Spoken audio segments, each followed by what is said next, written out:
students. Assalamu alaikum, all my dear students. First of all, you let me know, is everything beta clear? Is everything clear? Is beta everything clear? Am I clearly audible to you? Is board clearly visible to you, beta? Just let me know in the chat box. Just let me know in the chat box whether everything is okay or not. Let's just let me know, beta. जल्दी से मुझे reply करें chat box में। क्या आपको board दिखाई दे रहा है? क्या आवाज ठीक से आ रही है बेटा? Is everything clear? वालेकुम अस्सलाम टू एवरीवन। वालेकुम अस्सलाम व रहमतुल्लाह। वालेकुम अस्सलाम एवरीवन। चले बेटा ठीक है, चले बेटा ठीक है। हम आज का हमारा टॉपिक स्टार्ट करते हैं, ठीक है? हम आज का हमारा टॉपिक स्टार्ट करते हैं। तो हमने बेटा नया चैप्टर स्टार्ट करा था इस क्लास में, और इस क्लास में लास्ट लेक्चर में हमने स्टेट्स ऑफ मैटर डिस्कस करा था। मैंने आपको लास्ट लेक्चर में बोला था कि जो मैटर है वो किन फॉर्म्स में एग्जिस्ट करता है, किन स्टेट्स में एग्जिस्ट करता है, जिसमें मैंने आपको बता दिया था solid, liquid, gas, plasma, Bose Einstein condensate, John Teller matter, neutron condensate, and there are so many states of matter. There are so many states of matter जो मैंने कल बताई थी। तो लास्ट लेक्चर में मैंने आपको बोला था इंटरमॉलिक्यूलर फोर्स भी डिसाइड करता है कि जो एक मटेरियल है वो किस स्टेट में एग्जिस्ट करेगा। जैसे कल मैंने बताया था there exists force of attraction between molecules and that force is called as intermolecular force. अब एक स्टेट ऑफ मैटर सॉलिड होगा, लिक्विड होगा कि गैस होगा, वो डिसाइड करेगा कि इन मॉलिक्यूल्स के बीच में, पार्टिकल्स के बीच में इंटरमॉलिक्यूलर फोर्स कितना होगा। और कल मैंने आपको बताया था अगर intermolecular force between the molecules अगर वो काफी ज्यादा है तो molecules are closer to each other, तो मॉलिक्यूल्स बड़े क्लोज होंगे। जो मॉलिक्यूल्स बड़े क्लोज होंगे तो वहां पे इंटरमॉलिक्यूलर स्पेस जो है वो कम होगी, तो वो एग्जिस्ट करेगा सॉलिड। अगर इंटरमॉलिक्यूलर फोर्स वीक होगा तो ये मॉलिक्यूल्स बड़े दूर चले जाएंगे। जब मॉलिक्यूल्स फार अवे जाएंगे तो इंटरमॉलिक्यूलर स्पेस बहुत ज्यादा होगी। जब इंटरमॉलिक्यूलर स्पेस बहुत ज्यादा होगी ना तो वो गैस एग्जिस्ट करेगा। तो कल मैंने आपको समझाया था कि एक मटेरियल सॉलिड एग्जिस्ट करेगा, लिक्विड एग्जिस्ट करेगा, ये गैस, वो डिसाइड करता है कि उस मटेरियल के अंदर पार्टिकल्स के बीच में फोर्स कितना है, उस मटेरियल के अंदर मॉलिक्यूल्स के बीच में, पार्टिकल्स के बीच में, एटम्स के बीच में इंटरमॉलिक्यूलर जो फोर्स है वो कितना है। अगर इंटरमॉलिक्यूलर फोर्स बहुत ज्यादा होगा मॉलिक्यूल्स विल बी क्लोज तो सॉलिड। अगर इंटरमॉलिक्यूलर फोर्स बड़ा ही कमजोर होगा तो मॉलिक्यूल्स दूर, तो वो गैस एग्जिस्ट करेगा। ये मैंने कल तक बताया था, ठीक है? अब आज मैं दूसरा फैक्टर उसी का बता देता हूं। मैंने कल जो लिखाया था ना उसका सेकंड पार्ट आज पढ़ना है। That is what we call as thermal energy. That is what we call as thermal energy. That is what we call as thermal energy. देखो बेटा, सबसे पहले हम ये अंडरस्टैंड करते हैं कि what is thermal energy. Thermal energy का मतलब क्या होता है, ठीक है बेटा? सबसे पहले हम ये समझ लेते हैं कि थर्मल एनर्जी क्या होती है। What is thermal energy? देखो बेटा, से मान लीजिए ये है हमारा, मान लीजिए ये है, इसके अंदर एक गैस, ये एक बीकर है, इस बीकर के अंदर ये है मॉलिक्यूल्स, यानी कि हम कहेंगे ये है पार्टिकल्स ऑफ द गैस। देखो, एक टेम्परेचर होता है दैट इज -273.15 डिग्री सेल्सियस। इसको हम मान लेते हैं 0 केल्विन। इस टेम्परेचर को बेटा हम कहते हैं एब्सोल्यूट जीरो। इसको कहते हैं एब्सोल्यूट जीरो, यानी एक ऐसा टेम्परेचर जिस टेम्परेचर जो टेम्परेचर -273.15 डिग्री सेल्सियस यानी 0 केल्विन टेम्परेचर या -273.15 डिग्री सेल्सियस, ये जो टेम्परेचर है ना इसको 0 केल्विन मानते हैं और इसको हम कहते हैं एब्सोल्यूट जीरो टेम्परेचर। बेटा इस टेम्परेचर पर जो गैस है ना that ceases to exist. That ceases to exist, यानी गैस इस टेम्परेचर पे एग्जिस्ट नहीं करेगी, उस टेम्परेचर पे काइनेटिक एनर्जी बेटा आती है जीरो। सो एनर्जी जीरो होती है गैस की। Remember at 0 kelvin, at -273.15 degree Celsius, जो बेटा काइनेटिक एनर्जी होती है गैस की, उसको हम मानते हैं जीरो, उसको मानते हैं जीरो, क्योंकि इस टेम्परेचर पे गैस सीज करता है, यानी गैस एग्जिस्ट ही नहीं करता। समझ आई बात? यानी इस टेम्परेचर पे 0 केल्विन पे या -273.15 डिग्री सेल्सियस पे, at this temperature, this is called absolute zero temperature. At this temperature, gas ceases to exist. Gas ceases to exist. Gas exist नहीं करता, और इस टेम्परेचर पर काइनेटिक एनर्जी है जीरो। और जैसे जैसे बाहर टेम्परेचर बढ़ने लगता है, 1 degree, 2 degree, 3 degree, 4 degree, 5 degree, जैसे जैसे टेम्परेचर बढ़ता है, तो बाहर कुछ टेम्परेचर मान लीजिए 10 डिग्री है, बाहर टेम्परेचर कुछ एवरेज टेम्परेचर है, नॉर्मल टेम्परेचर है मान लीजिए, या 22 डिग्री सेल्सियस, ये रूम टेम्परेचर है जो नेचुरली एग्जिस्ट करता है हवा में, एटमॉस्फेयर में, 22 डिग्री सेल्सियस। इस टेम्परेचर पर इन गैस मॉलिक्यूल्स की कुछ ना कुछ तो एनर्जी होगी। यानी कोई भी मटेरियल ले लो आप कोई भी मटेरियल ले लो, उस मटेरियल के अंदर जो पार्टिकल्स होते हैं, उन पार्टिकल्स की कुछ ना कुछ काइनेटिक एनर्जी होती है। उन देखिए, आप मान लीजिए बाहर 10 डिग्री सेल्सियस है, आपके हाथ में है पानी 1 गिलास, तो उसमें जो मॉलिक्यूल्स है, इस 10 डिग्री सेल्सियस पे तो उन मॉलिक्यूल्स की कुछ ना कुछ काइनेटिक एनर्जी होगी ही बेटा। अच्छा, अगर फॉर एग्जांपल मान लीजिए मेरे पास है कोई और मटेरियल, ये मटेरियल है या कोई और मटेरियल है जो नॉर्मली टेम्परेचर एग्जिस्ट करता है, हर किसी टेम्परेचर पर मटेरियल के अंदर जो पार्टिकल्स होते हैं ना, उन पार्टिकल्स की कुछ ना कुछ एनर्जी होती है। वो एनर्जी जो एक मटेरियल के पार्टिकल्स में होती है, जो मटेरियल के एटम्स में होती है, जो मटेरियल के मॉलिक्यूल्स में होती है, due to temperature, that is called as thermal energy. So I can say thermal energy is the energy possessed by the particles, yani molecules or atoms of the material due to temperature. Temperature की वजह से जो particles में kinetic energy होती है, temperature की वजह से जो मॉलिक्यूल्स के अंदर एनर्जी होती है, उस एनर्जी को कहते हैं बेटा थर्मल एनर्जी। तो पहले लिखो एक स्टेटमेंट, पहले लिखो एक statement, it is the energy, it is the energy possessed by the particles, possessed by the particles of a material, possessed by the particles of a material. It is the energy possessed by the particles of a material due to temperature,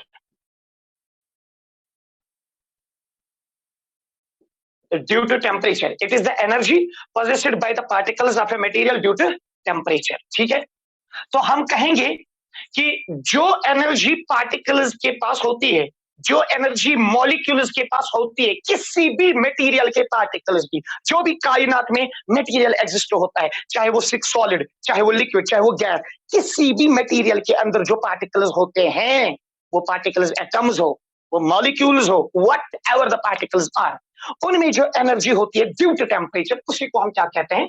thermal energy. So it is the energy possessed by the particles of a material due to temperature.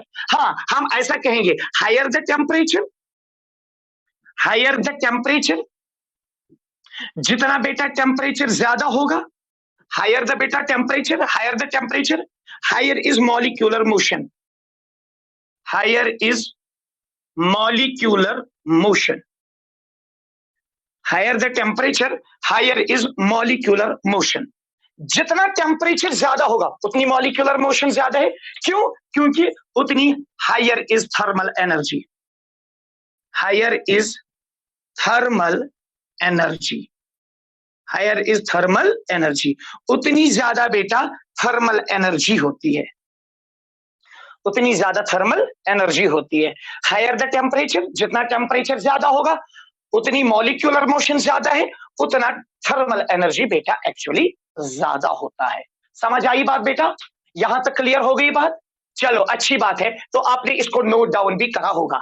अच्छा देखो बेटा, अब जो molecules है, जो particles है, उनमें कुछ थर्मल एनर्जी होती है। Thermal energy is the energy possessed by the molecules due to temperature. तो जब एनर्जी होगी ना थर्मल एनर्जी, उसकी वजह से मोशन आएगी ऐसे पार्टिकल्स ऐसे रैंडमली जाएंगे। तो जब पार्टिकल्स ऐसे रैंडमली जाएंगे, मूव करेंगे, जब पार्टिकल्स में एनर्जी होगी तो वो मूव करेंगे। क्या मुझे बताओ, थर्मल एनर्जी अगर ज्यादा होगी, क्या मॉलिक्यूल्स क्लोज होंगे कि फार अवे होंगे? मुझे बताओ, अगर थर्मल एनर्जी बहुत ज्यादा है, यानी टेम्परेचर ज्यादा है या थर्मल एनर्जी ज्यादा है, पार्टिकल्स के अंदर, मॉलिक्यूल्स के अंदर थर्मल एनर्जी बहुत ज्यादा है, मुझे बताओ अगर थर्मल एनर्जी ज्यादा है, मॉलिक्यूलर मोशन ज्यादा होगी। तो अगर मॉलिक्यूलर मोशन ज्यादा है, बताओ मॉलिक्यूल्स क्लोज होंगे कि अवे होंगे? जरा टाइप करो, मॉलिक्यूल्स मॉलिक्यूल्स क्लोज होंगे कि अवे होंगे, फार अवे? जल्दी से मुझे बताएं, जल्दी से मुझे बताएं, मॉलिक्यूल्स क्लोज होंगे कि फार अवे होंगे? जरा आप मुझे बताएं। अरे ये तो कॉमन सेंस है बेटा, जितनी मॉलिक्यूल्स में थर्मल एनर्जी ज्यादा होगी, देखो जितना टेम्परेचर ज्यादा उतनी थर्मल एनर्जी ज्यादा, तो टेम्परेचर ज्यादा थर्मल एनर्जी ज्यादा, तो मॉलिक्यूल्स में एनर्जी ज्यादा, तो मोशन ज्यादा। जब मोशन ज्यादा होगी, वो एक दूसरे के क्लोज नहीं रहेंगे, वो कोशिश करेंगे फार अवे रहने की। तो क्या मैं लिख सकता हूं statement, thermal energy, due to thermal energy the molecules tend to remain away from each other?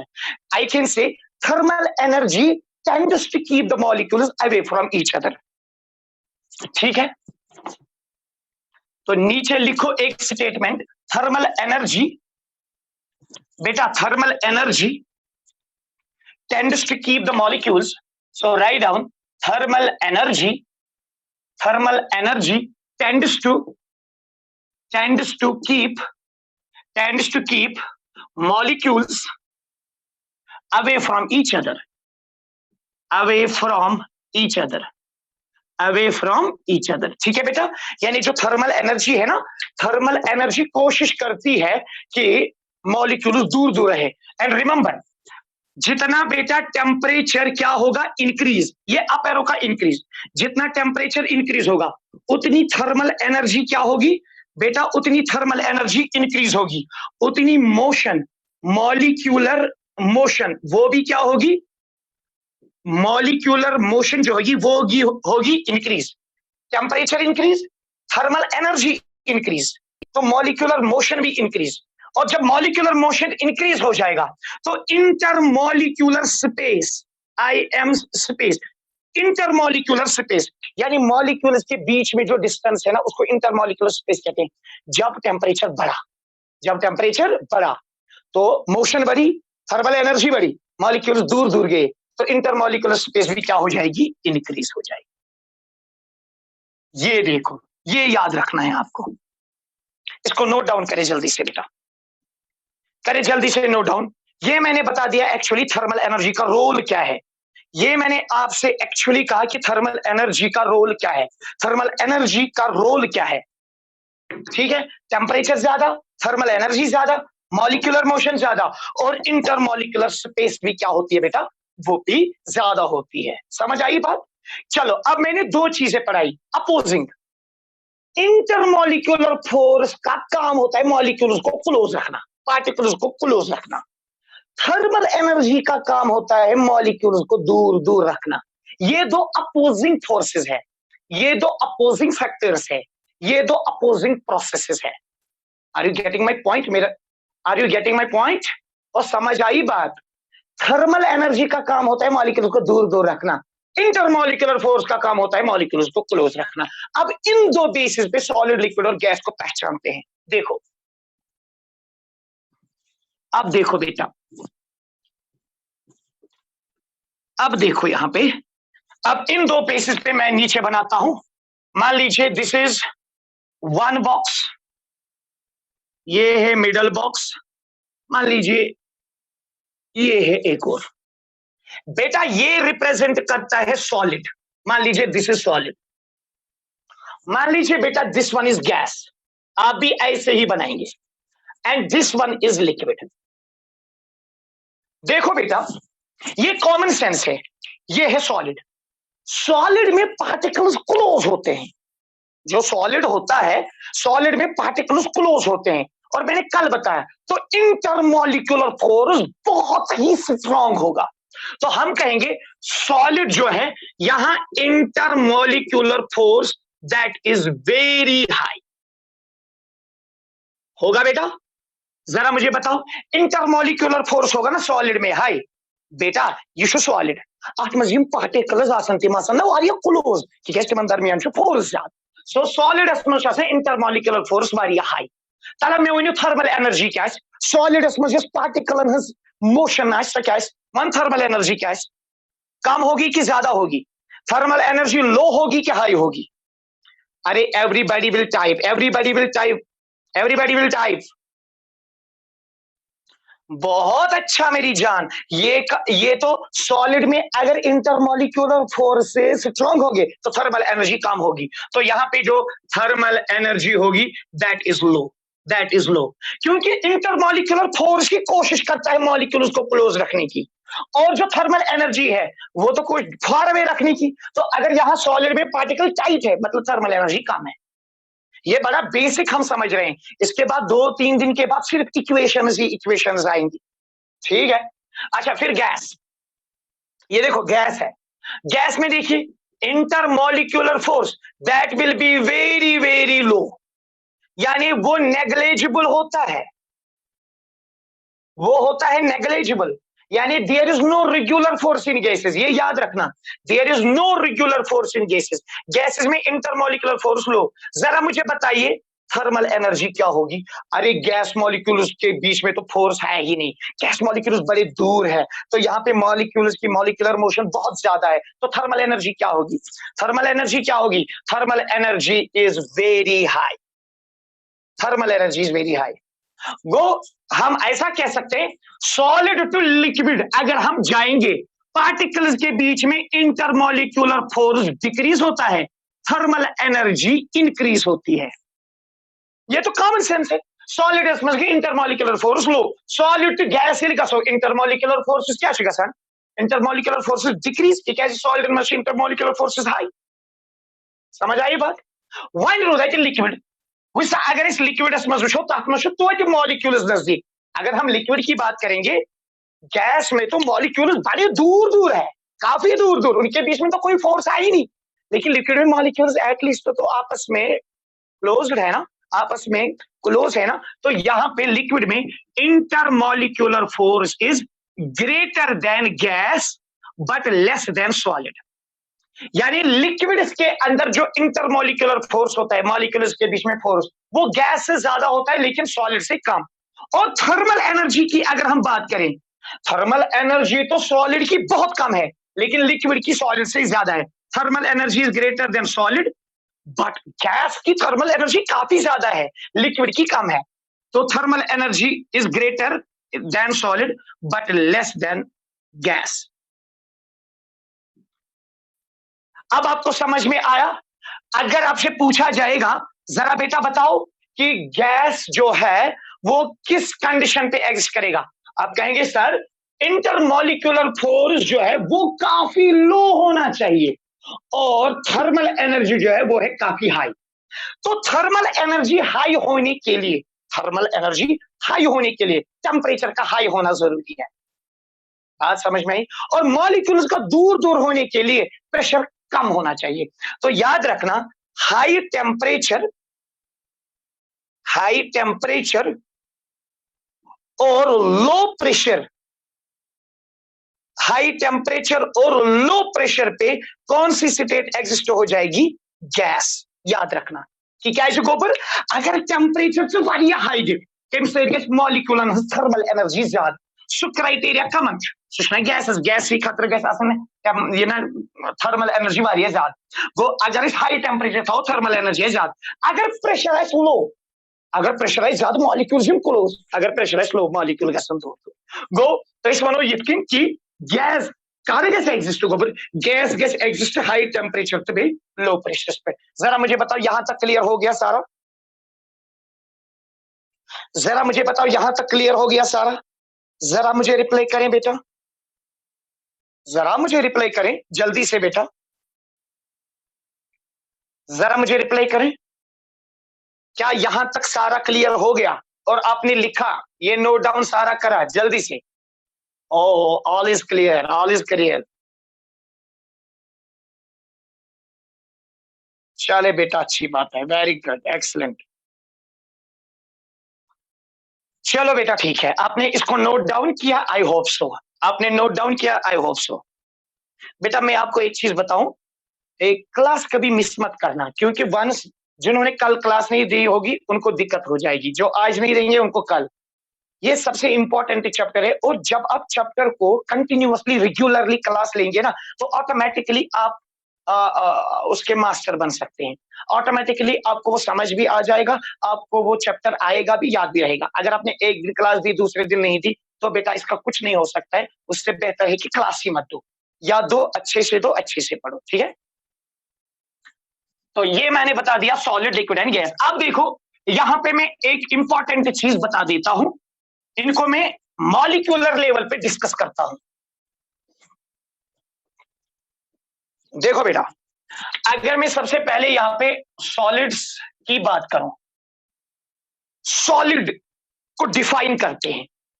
मैंने अभी बता दिया, जो एक सॉलिड होता है, मान लीजिए ये एक सॉलिड मटेरियल है, उसमें पार्टिकल्स बड़े क्लोज होते हैं, उसमें पार्टिकल्स बड़े क्लोज होते हैं।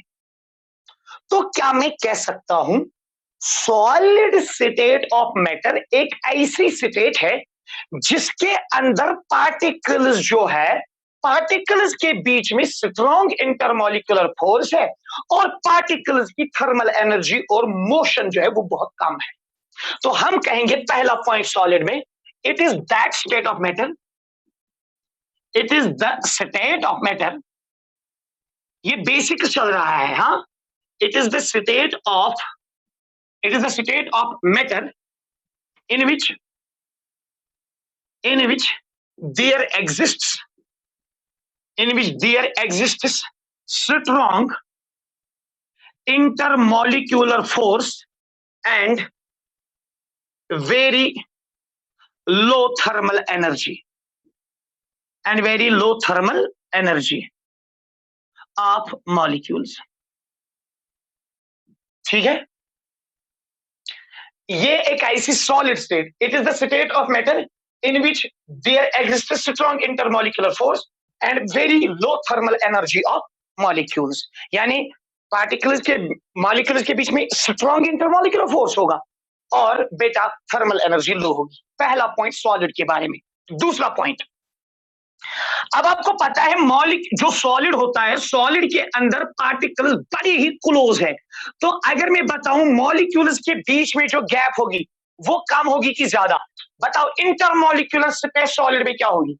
अरे सॉलिड में पार्टिकल्स बड़े क्लोज है, तो इंटरमॉलिक्यूलर स्पेस क्या होगी? कम। So due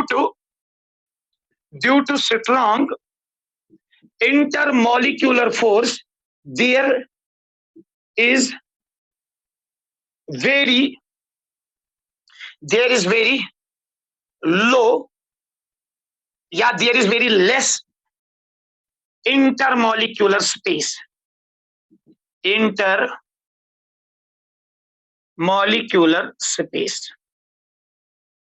due to strong intermolecular force there is very less intermolecular space। जो intermolecular space होती है वो बहुत ही कम होती है। ठीक है बेटा, समझ आई? यानी इंटरमॉलिक्यूलर स्पेस बहुत कम होगी।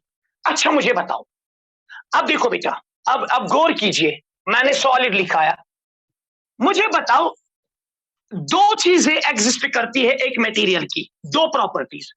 एक होता है मेल्टिंग पॉइंट, दूसरा होता है बॉइलिंग पॉइंट। अब मेल्टिंग पॉइंट और बॉइलिंग पॉइंट की बड़ी एडवांस्ड डेफिनेशन है, लेकिन अभी लेमेन्स डेफिनेशन जो आप 9th 10th से पढ़ के आए हैं। हम कहते हैं मेल्टिंग पॉइंट होता है वो टेम्परेचर जिस टेम्परेचर पे सॉलिड किसमें चेंज हो जाएगा, लिक्विड, सॉलिड मेल्ट होना शुरू होगा। और बॉइलिंग पॉइंट होता है जब लिक्विड आपका इवेपोरेट होना शुरू हो जाएगा। समझ आई बात? The temperature at which solid melts, melting point, and the temperature at which liquid evaporates, undergoes evaporation. देखो बेटा, ये सॉलिड क्या, ये रूम टेम्परेचर है। पहले समझ लो what is room temperature. Room temperature is the normal atmospheric temperature, air temperature, जो generally on an average external atmosphere में बाहर जो टेम्परेचर एग्जिस्ट करता है ना, उसको कहते हैं रूम टेम्परेचर। और ये साइंटिफिक कम्युनिटी ने फिक्स किया तकरीबन ये room temperature, average temperature of atmosphere, average temperature of air, वो होता है 22 डिग्री सेल्सियस। मुझे बताओ, ये सॉलिड है, ये सॉलिड है, अभी टेम्परेचर मान लो बाहर एवरेज क्या है 22 डिग्री सेल्सियस मान लो। अगर इसका 10 डिग्री होता मेल्टिंग पॉइंट, क्या ये सॉलिड होता? या ना मेल्ट गोमुत गोबरा अगर ये मेल्टिंग पॉइंट क्या आशा 10 डिग्री सेल्सियस वुनकस नेबर जुतोव यह ना मेल्ट गोमुत, अमिस आशे पत बॉइलिंग पॉइंट 15 डिग्री सेल्सियस, बाहर तो 22 डिग्री है। येले नेबर किन यमिस सराउंडिंगस मज टेम्परेचर 2 डिग्री, अमिस मेल्टिंग पॉइंट 10 डिग्री यह ना मेल्ट गोमुत, अमिस बॉइलिंग पॉइंट 15 डिग्री यह ना बॉइल तो गोमुत। अमुक मतलब गो युस ये सॉलिड आसान, सॉलिडुक melting point boiling point room temperature खुद ज्यादा, यानी ये नॉर्मली एग्जिस्ट टेम्परेचर आज गसान, जो नॉर्मली एग्जिस्ट टेम्परेचर होता है, जो रूम टेम्परेचर होता है, सॉलिड का मेल्टिंग पॉइंट और बॉइलिंग पॉइंट उस रूम टेम्परेचर से ज्यादा होता है, तभी तो सॉलिड एग्जिस्ट करेगा। अगर इस रूम टेम्परेचर होता है से मेल्टिंग पॉइंट और बॉइलिंग पॉइंट कम, अतः ये गैस में चली जाती लिक्विड ऑफ गैस। सो नीचे लिखो ये पॉइंट, तीसरा पॉइंट लिखो, the melting point MP and BP, the melting point and boiling point of solids is greater than is greater than is greater than is greater than room temperature, is greater than room temperature। समझ आई बात? गोबरा ये point को तो clear, solid आसान melting point boiling point room temperature खुद ज्यादा, room temperature छे अराउंड 2 डिग्री सेल्सियस गो 2 डिग्री खुद ज्यादा गस आसुन, वह कैंसर स्टेटन में रूम टेम्परेचर कम, यह वन एवरेज कंसिडर कर 2 डिग्री सेल्सियस, ठीक है। अच्छा, फोर्थ पॉइंट देखो बेटा, जो सॉलिड होता है, सॉलिड में ये देखो, ये है सॉलिड, सॉलिड में पार्टिकल्स बेटा ऑलरेडी क्लोज हैं, सॉलिड में पार्टिकल्स ऑलरेडी क्लोज है। ये देखो, ये है एक सॉलिड, ये है सॉलिड के पार्टिकल्स। अगर मेरा बच्चा देखो, ये है आपका सॉलिड, इस सॉलिड के अंदर जो ये पार्टिकल्स है, चाहे मॉलिक्यूल्स होंगे, एटम्स होंगे, व्हाटएवर, जो भी पार्टिकल्स होंगे, ये ऑलरेडी टाइट है, इनके अंदर ऑलरेडी स्पेस बहुत कम है। अगर आप इसको प्रेशर इंक्रीज करेंगे, क्या ये और नजदीक आएगा? ये मानते ये ये मानते ये सॉलिड तला करियो प्रेस, क्या होता है? क्या ये कंप्रेस होता है? नहीं होता। सो जो सॉलिड्स होते हैं, these are not compressible, these are least compressible because particles are already tightly packed, solids में particles are already tight से चोन प्रेशर दुन क्या करता। सो हम लिखेंगे compressibility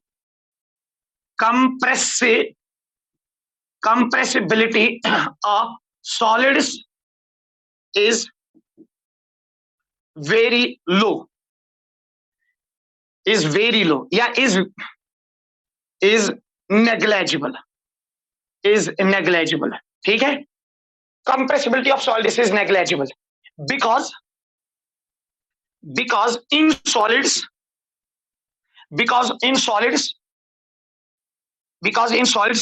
particles are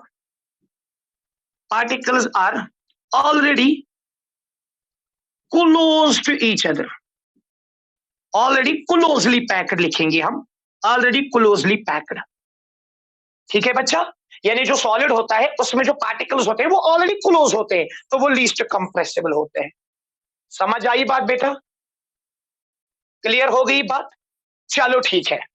तो अब मैंने बताया आपको compressibility of solids is negligible because in solids particles are already closely packed. अच्छा बेटा, एक और चीज बताऊं,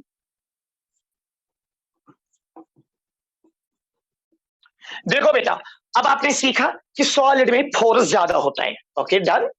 फोर्स ज्यादा होता है तो पार्टिकल्स क्लोज होंगे, मॉलिक्यूल्स क्लोज होंगे, फोर्स ज्यादा होगा। तो डेंसिटी क्या होती है?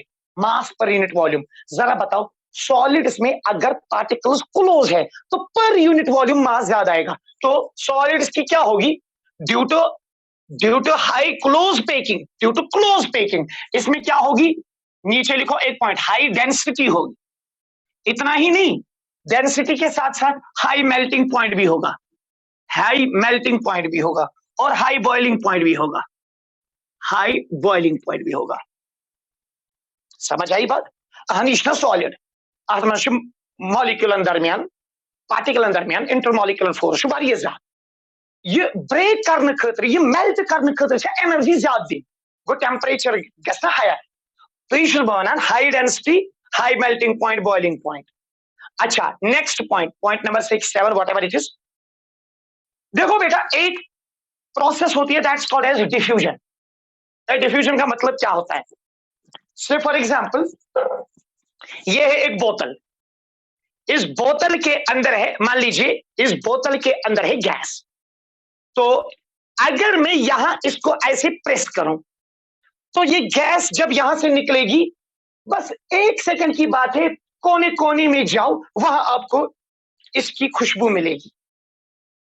इसका मतलब यहां तो मॉलिक्यूल्स की कंसंट्रेशन ज्यादा थी, बोतल में कंसंट्रेशन ज्यादा थी, जब प्रेस किया तो हायर कंसंट्रेशन से लोअर कंसंट्रेशन मॉलिक्यूल्स फैल गए। इस प्रोसेस को क्या कहते हैं? इस प्रोसेस को कहते हैं डिफ्यूजन, यानी मॉलिक्यूल्स का हायर कंसंट्रेशन से लोअर कंसंट्रेशन जाना।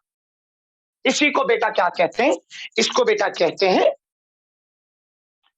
डिफ्यूजन। ये गो कशीर पे अमीरन कड़न चंदमस पोस गरीबन दिन, हायर कंसंट्रेशन ना अमीर सी चंदस मज, गरीबन पोस बगरयू अथ वनान higher concentration to lower concentration गसान डिफ्यूजन वनान। डिफ्यूजन खतर जरूरी कि मॉलिक्यूल्स गस मोशन आस। अगर न मॉलिक्यूल्स मोशन आसी, ये करे डिफ्यूज, ये करे ट्रैवल, ये करे मूवमेंट ना, मोशन गस आसिन। वन अगर से बह प्रिसाई सारी खोतन ज्यादा मोशन कत मॉलिक्यूलन, सह गो ना गैसस मज, क्या गैसस मज थर्मल एनर्जी ज्यादा, सॉलिड्स मज thermal energy come.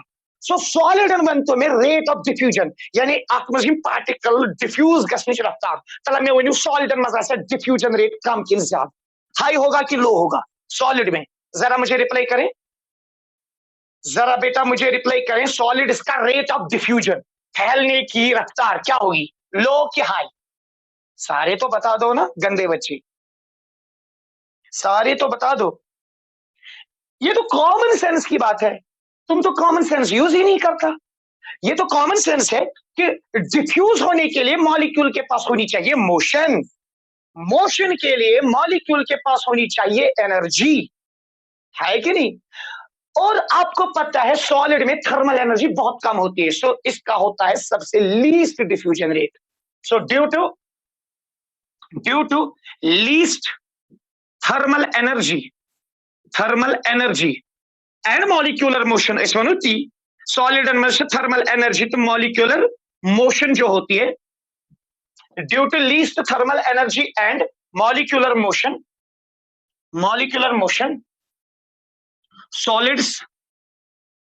solids possess least or negligible rate of diffusion,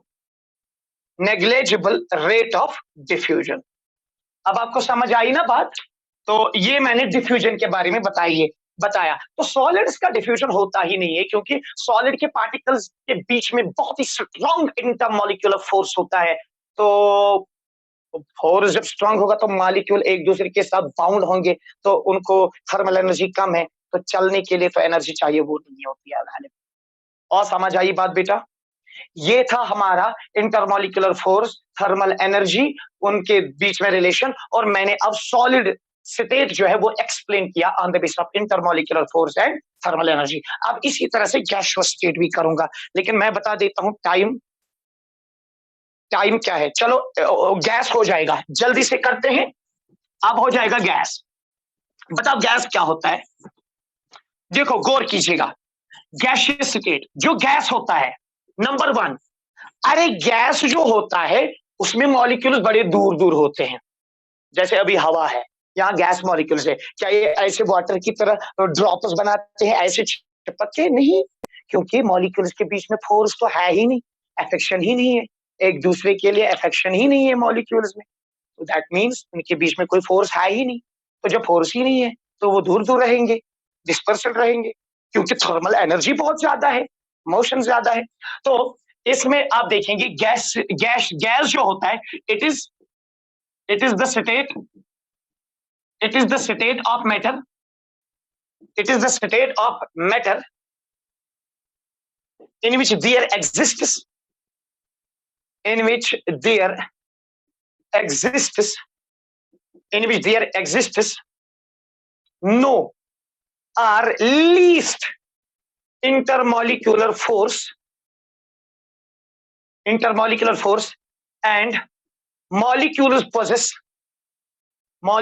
possess high thermal energy.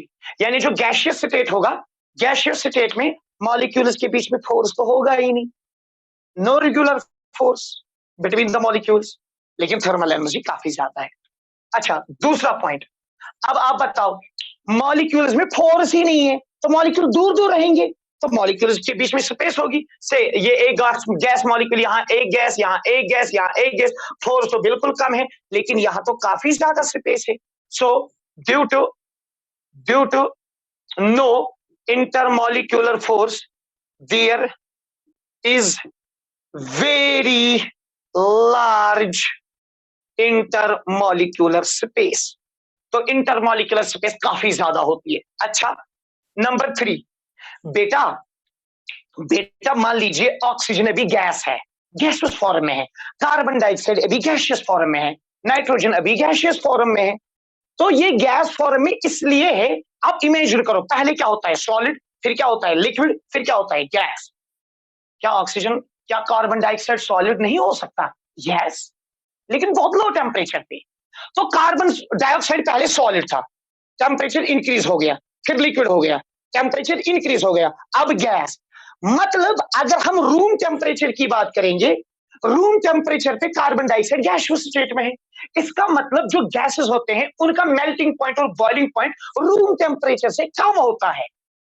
यानी अगर कार्बन डाइऑक्साइड, आप ऐसे सपोज कोई केमिकल है, मान लीजिए कोई से फॉर एग्जांपल मेरे पास है एक्स, अगर इस एक्स का मेल्टिंग पॉइंट और बॉइलिंग पॉइंट 5 डिग्री सेल्सियस होगा, अरे बाहर तो टेम्परेचर 22 है, तो ये मेल्ट भी हो जाएगा, ये इवापोरेट भी हो जाएगा, तो ये गैसियस स्टेट में होगा। तो जो गैस होता है, गैस का मेल्टिंग पॉइंट और बॉइलिंग पॉइंट दोनों होता है below the room temperature. So the melting point and boiling point of gases is below room temperature, अरे अब आप ही बताओ डेंसिटी क्या होगी? Low density. और कंप्रेसिबिलिटी क्या होगी? बहुत ज्यादा। देखो मॉलिक्यूल्स बहुत दूर होते हैं, इतने दूर मॉलिक्यूल्स है, गैस के मॉलिक्यूल्स बहुत दूर है, तो ऊपर प्रेशर दे दो, जब आप प्रेशर देंगे तो मॉलिक्यूल्स क्लोज आ जाएंगे। तो fourth, gases are highly compressible, highly compressible. जो गैसेस होते हैं वो काफी ज्यादा कंप्रेस हो सकते हैं। क्यों? बिकॉज ऑफ हाई या because of very large intermolecular space, क्योंकि एटमॉस्फेयर मॉलिक्यूल दरमियान स्पेस ज्यादा, अगर प्रेशर दे मॉलिक्यूल नजदीक, ठीक है ना। अच्छा, इतना ही नहीं, फिफ्थ पॉइंट,